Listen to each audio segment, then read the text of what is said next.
খুঁজিতে খুঁজিতে শিব কোথায় চলিয়া গেল। এই যে শান্তনু রাজার স্ত্রী গঙ্গা হইয়া গেল। শান্তনু রাজার স্ত্রী হইল গঙ্গা। তার কাছেতে চলিয়া গেল শোনো দিয়া মন। এই যে শোনো শোনো শান্তনু শোনো না কেমন, তোমার বউ গঙ্গাকে আমার একটু ভাইরে চাই। এই যে মহাযজ্ঞে রান্না করবে শাস্ত্রে যাহা পাই। শান্তনু রাজা বলতেছে আমার গঙ্গাকে আমি দিব, কিন্তু এই যে বেলা থাকতে নিয়ে যাচ্ছ, বেলার মধ্যে গঙ্গাকে ফিরিয়ে আনতে হবে। যদি সূর্য ডুবে যায় তাহলে ওই গঙ্গাকে আমি আর গ্রহণ করব না। এই যে গঙ্গাকে নিয়ে আসলো, আর শিব ভাং গাঁজা খেয়ে এত মাতাল হয়ে গেল, গঙ্গাকে যে রাখতে যাবে ওইটা ওর আর মনে নাই। সূর্য কিন্তু ডুবে গেল।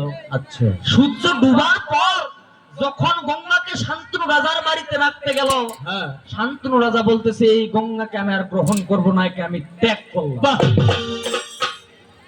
গঙ্গা কাঁদতে কাঁদতে বলতেছে শিবকে, প্রভু তোমার কথা আমি গেলাম, আমার স্বামী আজকে আমাকে ত্যাগ করলো, তাহলে তুমি আমাকে স্থান দাও। এখন শিব বলতেছে এমনিতে বাড়ির দুর্গা আছে, আরেকটা বউ যদি নিয়ে যায় কি অবস্থা হবে। গুরুচর হ্যাঁ, এই জন্য কি করলো, গঙ্গাকে জল রূপে শিবের জটার মধ্যে জায়গা দিল। আমার সুন্দর কথায় জল আমি রাখিব না কোনয় অভাব, সুন্দর কথায় জল এবার এইখানে আসিয়া গেল মুমিন মুসলমান। হাদিসের কথা একটু এইবার শুনে যান, শুনবেন তো নাকি? আছে মুসলিম আছে, হাত তোলেন তো। আছে আছে, অনেক আছে, অনেকগুলো আছে।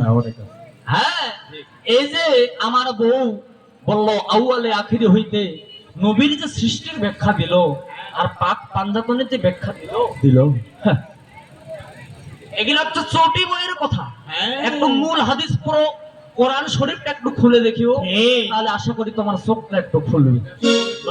হ্যাঁ, দিনের নবী মুহাম্মদ কি কর্ম করিল, আমার দিনের নবী মুহাম্মদ কি কর্ম করিল, তার উম্মতেরও ভালোর জন্য শুনিবেন সকল, মেরাজেতে চলিয়া গিয়াছিল ভাই।